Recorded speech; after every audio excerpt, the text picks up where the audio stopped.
Low Death. A level filled with weird gameplay that makes you feel like this. Lots of hidden secrets that make you feel like this. Oh, secret way! And a banger song that makes you want to dance. And it's all the result of a creator named Carmel, who liked this old level named High Life so much that he flipped around the name and buffed the level way too much, to the point where it took 5 years to verify. And now that Low Death has been out for another 5 years, it's my turn to give it a try. Will I regret this? I don't know. So on October 26th, I went live to make the announcement. Ladies and gentlemen, my next extreme demon is Low Death by Carmel. One of the funniest and coolest and the most best songs in a Geometry Dash level ever. It has dead memes like Darude Sandstorm, Lenny Faces, and fakes, unfair gameplay, things that you would never even want to play, but he somehow puts it together in a fun level that you can't just help but enjoy the song and want to play. But it's just such a good song. You gotta play for the song alone. So on day 1, my immediate goal was to practice the level backwards. And it's a good thing I did that, because this ending section is low-key kinda hard. There's a lot of weird timings that you can definitely choke at if you're nervous. And with a level that's 3 minutes and 17 seconds long, there's a very high chance of you getting nervous and failing at the end. But I was locked in and got 2 gigantic runs of 93 to 100%. After some practice, that is. Twice in a row! Remember when I just said, this one's kinda hard? Not anymore, bro. Not anymore, because y'all know. Y'all know. My name is Vortrox, and I just lock in like that. Okay, bro, that means we can do this part.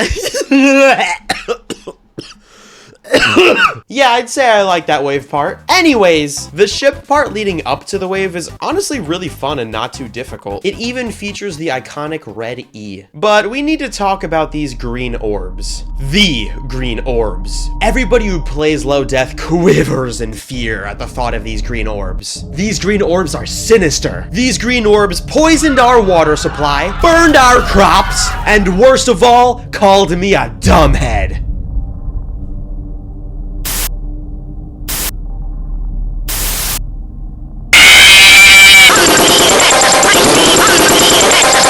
Or to put it in more simpler terms, those green orbs are pretty hard. As for the rest of the second half, you have this decently challenging pink part, nothing too crazy, and then the iconic black and green part, which features mainly robot and ship gameplay. Some of these timings are seriously tough, and the ship part has some really tight gaps you have to fit through in 0.5 times speed. I used to always assume that in Geometry Dash, faster equals harder, which for pretty much every single game mode is true except for the ship. Anyways, after dedicating a bunch of practice to all the aforementioned parts, I ended day 1 with a surprisingly good run. Yo!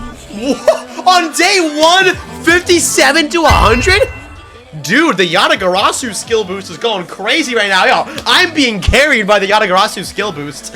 What the heck? Safe to say that day 1 was a huge success, but let's see if that carries on to day 2. The answer's no. Day 2 was actually pretty terrible. I wasn't even going for an insane run or anything. I literally just tried getting 48 to 100%, which would only add this boss fight section to the run I got yesterday. This is something that we will discuss later, but for now, let's focus on the great prophecies of Vortrox. Don't die. I feel like as soon as I read that text from Zero, I'm just gonna get so nervous, and I'm just gonna die. Just death. What? You could die like that? Oh, that sucks. Okay, dude, that's the thing with this level. There's a lot of these, like, weird little quirks. And these little quirks can ruin your entire life at like 90% into the level. So you gotta be careful over that, dude. You gotta be careful. Oh, I did way too much. Bro, the worst part is that weird click is at 92%. There's a very high probability of a 92% death, chat. I hate to say it. This is the type of level where something like that could happen. We'll just have to wait and see if any of these prophecies will be fulfilled later on. But for now, let's talk about the Easter eggs of Low Death. Despite my bad performance on day 2 and 3, I wasn't even upset because I was just having so much fun discovering all of the secrets and Easter eggs that Low Death has to offer. Here's a compilation of some of them. If you hit all of these orbs in the beginning, it turns the entire level invisible. If you fall down here, it says, look, I know this level embodies bad memes, but a Lenny face would be too far. If you die to this building, you get this long message that I won't be reading, but feel free to pause. Oh! Secret way! Wait, I accidentally just found a secret way. I jumped off the edge of the block and skipped the pad. Wait, are we getting a new best? No. Yo, imagine though. If you keep holding after these blue jumps, you get the have fun key, which turns the next ship part into wave gameplay. It actually seems like a good thing at first since it's slightly easier, but then you realize, ah! Yeah, how? You just can't do that. But don't worry, there's a bypass. Just kidding, this secret way is currently under maintenance. If you pass this part in an unintended way, this happens. If you almost die right here, you discover the secret way, which of course is fake. However, sometimes you can accidentally activate it without almost dying, and then it confuses the heck out of you. What just happened? What? I've never seen something like this in Geometry Dash. If you skip the boss fight portal, you find this message, which is a reference to a very niche meme from 2016. Butts. Really big butts.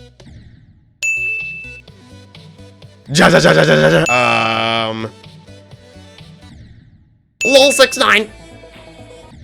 Edgy. Now for the hardest one.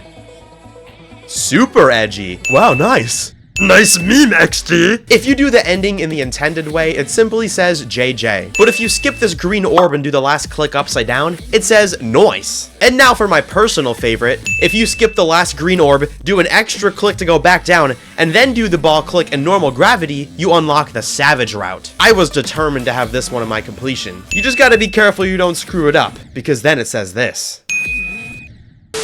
Easter eggs aside, I was still practicing this level as well, and I discovered that the first half of Low Death has some very problematic parts. There's this stupid wave transition at 9%, the ball clicks right after, and the most killer of all, the ship at 13%. Just by looking at it, it might not seem too bad, but when you turn on show hitboxes, you'll see that these stars are not solid blocks. The hitboxes are actually just these thin lines, so you have to carefully maneuver your way around this part, making sure that the small blue square hitbox on your ship lands on these tiny lines, and if you just barely miss it, this will happen. Then after the ship is a pretty tricky wave part, but it's honestly so fun to get through that I don't really care. What I do care about is the blind jump right after. There's just not enough time to react to this jump when you just got done falling from the sky and suddenly there were spikes in your face. And finally, we get to the drop. This whole red section has a lot of tricky timings, especially the mini UFO that would just randomly kill me for no reason sometimes, which is then followed by the boss fight. But again, we're not talking about that yet. It wasn't until day 4 when I finally had the confidence to play from zero, and it went pretty well. Oh, baby! 18%! Hey, that's a new best! Is it only 1% higher? And I got literally 3 orbs, or 4, I guess. Look at the orbs. There's 4 of them. I can count them on my screen. 1, 2, 3, 4. Hey. I was starting to get consistent with some of the stuff that I previously struggled with, and I was making slow but steady progress. That's what I would say if this didn't happen literally 5 minutes later.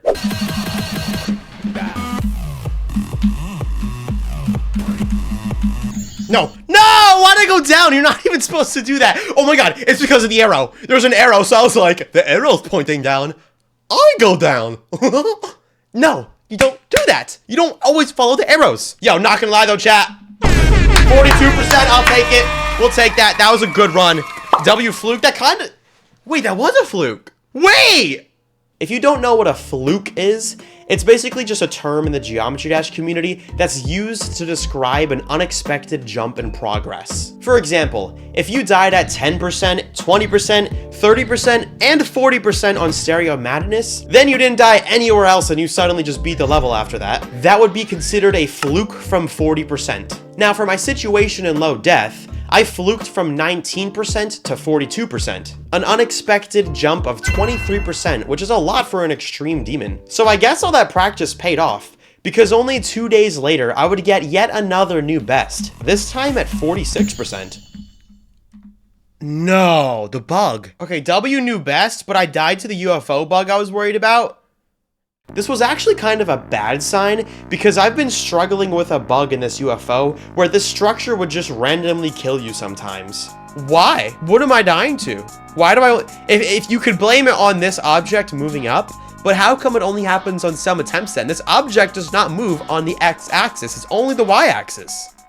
How is it that I sometimes die there and I sometimes don't? I just really don't get that click, I really don't. And now that it happened from 0, that means I definitely had to investigate. Okay, wait, I think I might understand what I'm doing wrong. So I do 1, 2, 1, 2, 3. Usually those 3 clicks, like the 1, 2, 3, I do like super quick, and I think it kind of makes my momentum not as good. I discovered that if I do these 3 clicks at a slower pace, it would position my UFO better later on to get past the deadly structure safely. Whether this was truly a bug or not, I don't know. I could have just been doing the part wrong. I guess it's a good thing I died there, chat, because now I think I figured it out. And after learning that trick, I actually managed to get there a second time that stream, finally passing it and then making it all the way to 56%. No, there's no way I just failed. Okay, first of all, great, because 56%, but why did, I don't know why I didn't just straight fly and just swerve. That was, no. The worst part is, chat, the worst part is we have 56 now, bro. Like, that's good. I should be really happy, but the thing is, I have, wait, no, I got 5,200? We got the level down to 2 runs! I forgot I had 5,200! I thought I had 57 to 100. What? We got the level down to 2 runs! It's honestly a miracle that I managed to get any new bests on day 6, let alone 2 of them. Because let me just show you some clips from earlier on that day. Alright, I'm like actually getting frustrated right now. How have I been streaming for an hour and like my best run's like 10% levels? I think it was literally falling up in Black Blizzard. Also, can I just not do ball clicks anymore?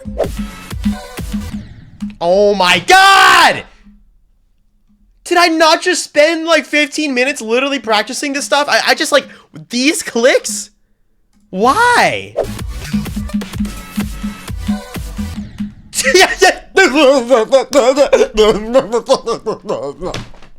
A ball clicks? What's a ball click? Click. I can't do 2 clicks. What do you think I am? Some kind of geometry that's pro? 10% death incoming.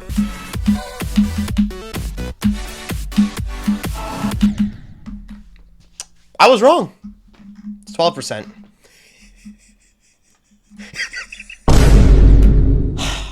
Alright. It's finally time to talk about the boss fight. If you're at all familiar with low death, you're probably really confused as to why I'm making such a big deal over what's generally considered to be one of the easier parts of the level, and I would completely agree. It absolutely is one of the easiest parts of the level, and yet here we are doing this whole segment on it. Let's just go. So the boss fight in low death is a very long and repetitive section where these oversized saw blades follow the player off screen, and by the time they get to you, they're just completely in your way. But the secret is, this part reacts to how you play. If you fly up, the saw blades will be placed differently. If you fly in the middle, the saw blades will be placed differently. And if you fly all around in different directions, the saw blades will essentially be random. So the trick is, you have to figure out your own route that you find consistent to get through this part. And my issue is, I just didn't do that. I kept changing my mind on what route I wanted to take, so I never developed a consistent route, and every time I got there from 0, I would get nervous and just completely die. And I have nobody to blame except for myself, because I'm the one who wanted to jump right into playing from 0 instead of taking the time to learn the boss fight. So yeah, I certainly had to pay for my inaction. On day 7, I died to the boss fight an additional 2 times, which is a lot when you're halfway through an XXL level. So out of frustration, I decided to call it there and just end the stream for the day and continue on day 8, where I died there yet again. Oh my, I think this part, it's my brain.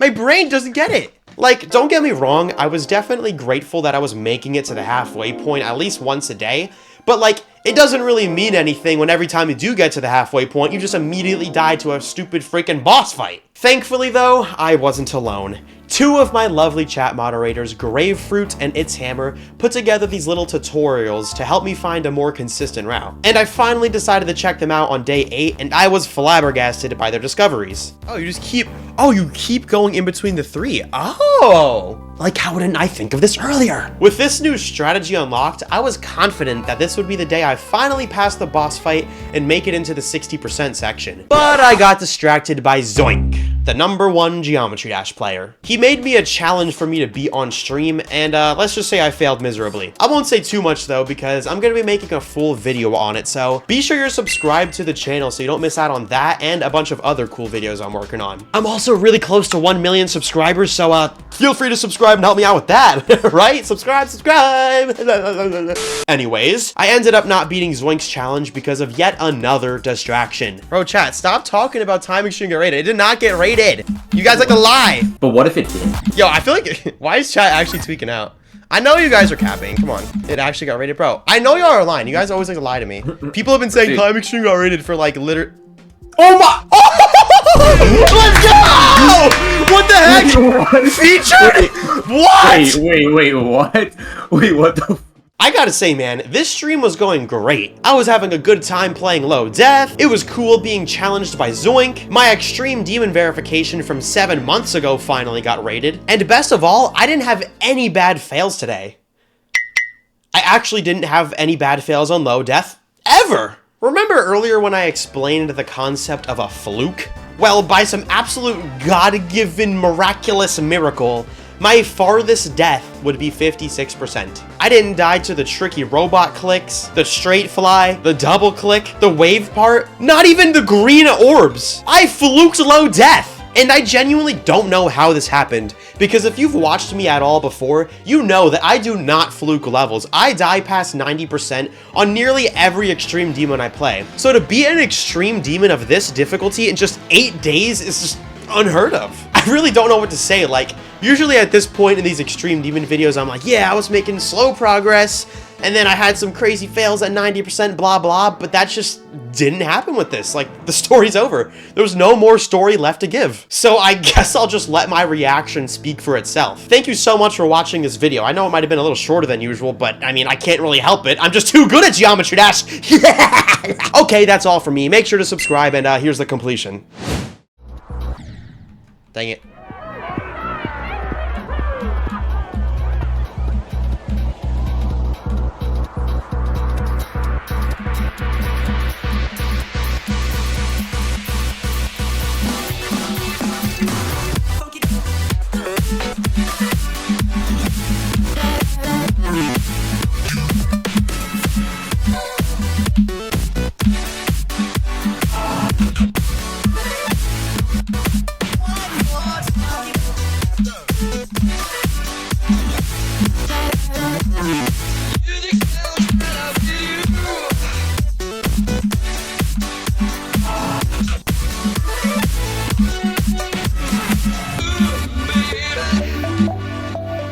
W consistency though, what the heck?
What? I've never fluked an Extreme Demon, and I got the Savage route. What?